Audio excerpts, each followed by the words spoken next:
आत्महत्या का प्रश्न भी एक बहुत ही आध्यात्मिक प्रश्न है, और बल्कि पश्चिम के एक विचारक अल्बert कामू ने एक प्रस्तावना ही दी थी। उन्होंने लिखा था कि suicide is the only spiritual problem. आत्महत्या ही एक आध्यात्मिक गुत्थी है। अब यहाँ पर भी बात बड़ी बारीक हो जाएगी। जब कोई आत्महत्या करने गया है तो क्यों गया है, उसके अंदर उस समय क्या चल रहा था, इससे वो बचा तब भी और नहीं बचा तब भी जो धारा आगे चलेगी वो उसके पीछे की भावदशा पर बहुत निर्भर होने वाली है। उसके अंदर क्या चल रहा था, किसी छोटी बात को लेकर आहत था, कोई बहुत बड़ी निराशा थी, जीवन को लेकर बहुत ऐसे प्रश्न उठ गए थे कि व्यक्ति मोहभंग का शिकार हो गया था।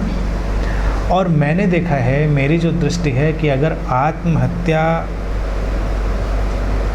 का विषय देखा जाए तो जो भी लोग बुद्धत्व को उपलब्ध होते हैं उनके जीवन में एक आध बार ये प्रश्न जरूर आता है कि इस जीवन से अच्छा है कि आत्मघात ही कर लें। उनको लगता है इस जीवन का क्या वजूद है।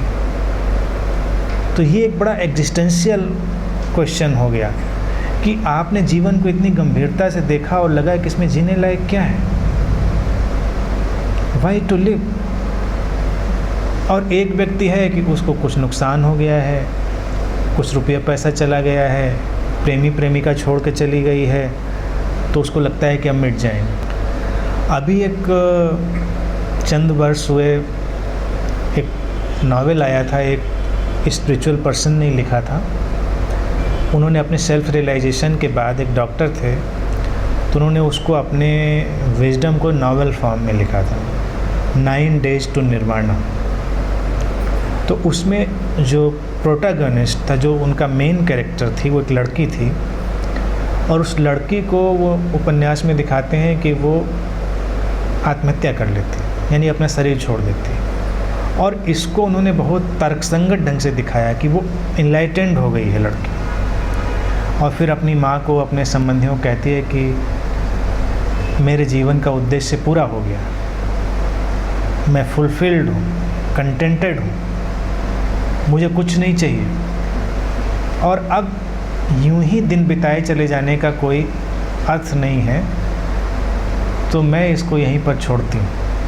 ये एक अलग पर्सपेक्टिव था देखने का। अगर भगवान राम सरयू में उतर जाते हैं तो वो भी आत्मघात ही है, अगर कहेंगे। सती हो या राम तीर्थ गंगा में छलांग लगा देते हैं तो वो भी आत्मघात। लेकिन वो आत्मघात का बहुत अलग पर्सपेक्टिव है। वो इतने ब्लिस में हैं, मिशन फुलफिल्ड है, और उनके सामने कुछ टारगेट है, कुछ चीज़ें हैं, तो उनकी ऊर्जा बिल्कुल फ़र्क है। राम का उदाहरण जैसे बताऊं, अगर उसको ऐतिहासिक दृष्टि से देखें, मिथिकल दृष्टि से भी देखें तब भी चलेगा, कि राम जैसी चेतना का व्यक्ति एक नदी में जाकर अपना शरीर छोड़ देता है। शरीर तो छूटना ही था, ये तो तय हो चुका था। और जब इतना विकसित व्यक्ति होगा तो उसको ये भी पता होगा कि शरीर अब जाने वाला है। वो बिस्तर पर भी छूट सकता है, वो ज़मीन पर भी छूट सकता है। तो वो ऐसी चेतना का जो इतना महान व्यक्ति है, वो कई बार सोचता है कि हम इस शरीर छूटने का भी कुछ कल्याणकारी उपयोग करेंगे। तो भगवान राम जब सरयू में अपने शरीर को छोड़ते हैं तो मेरी अंतर्दृष्टि ये है कि वो सरयू के पूरे जल को ट्रांसफॉर्म कर देते हैं फॉरएवर। यानी कि अब उस जल के स्पर्श मात्र से कोई व्यक्ति किसी गहरे लोक में, गहरे आयाम में पहुंच सकता है अगर संवेदनशील हो, क्योंकि शरीर छूटते समय जो ऊर्जा पैदा हो रही थी उससे वो जल, वो ज़मीन, वो सब ट्रांसफॉर्म्ड हो गई। ये एक अलग पर्सपेक्टिव है। लेकिन जो नॉर्मल पर्सपेक्टिव है वो निराशा से भी उपजा है, और निराशा के अलावा भी उसमें बहुत सारे इंग्रेडिएंट शामिल हैं, बहुत सारे कलर्स शामिल हैं। और मुझे लगता है आत्मघात के बारे में सोचना बिल्कुल भी गलत नहीं है। कोई भी संवेदनशील व्यक्ति होगा तो जीवन में 1-2 बार आत्महत्या के बारे में ज़रूर सोचेगा। जो व्यक्ति बिल्कुल भी संवेदनशील नहीं होगा वो शायद कभी ना सोचे। लेकिन एक संवेदनशील व्यक्ति एक आध बार ज़रूर जीवन में सोच लेता है कि अब ख़त्म किया जाए सब। तो ये उसकी सोच है और सेंसिटिविटी है, उसको जीवन अब जीने जैसा नहीं जान पड़ता, एक प्रोसेस ऑफ डिसइल्यूजनमेंट। तो वस्तुतः वो मरना नहीं चाह रहा है, वो अपनी स्यूडो आइडेंटिटी से मुक्त होना चाह रहा है और किसी रियल आइडेंटिटी को पाना चाह रहा है। तो आत्महत्या का वो जो बिंदु है वो एक आध्यात्मिक खोज का बिंदु भी है एक अर्थ में।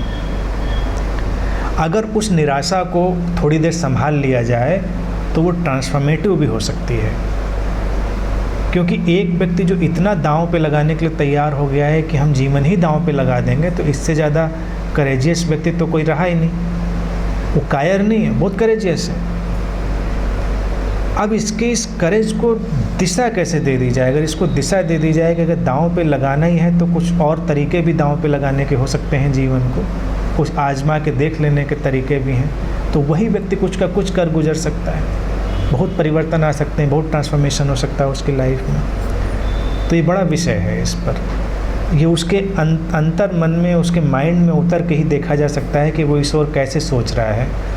और बहुत वल्नरेबल है उस समय, उसका जो मन है बहुत संवेदनशील है। अगर वैसे वक्त पर उस व्यक्ति को कुछ सुझाव दिए जा सकें, उसको कुछ मार्गदर्शन दिया जा सके, तो बहुत बड़े बदलाव आ सकते हैं। क्योंकि इस व्यक्ति ये बहुत ऐसे बिंदु पर है जो बड़ा थ्रेशोल्ड का बिंदु है।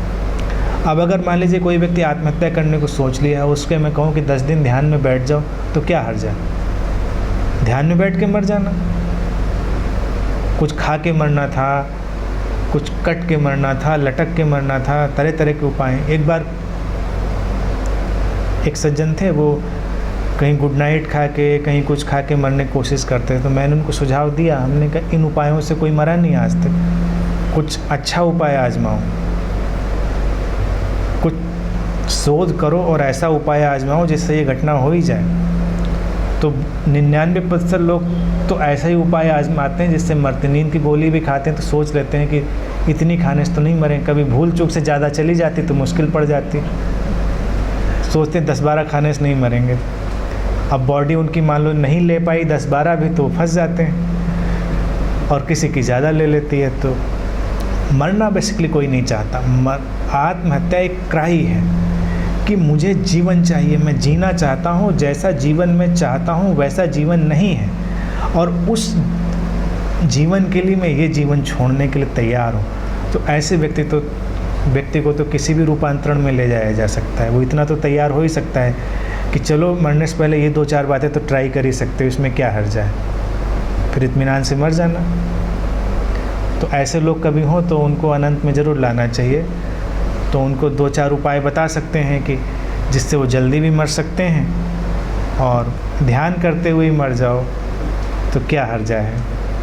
और हो सकता है रूपांतरित ही हो जाए, वो ट्रांसफॉर्म्ड हो जाए, क्योंकि वो बहुत संवेदनशील हो चुका है।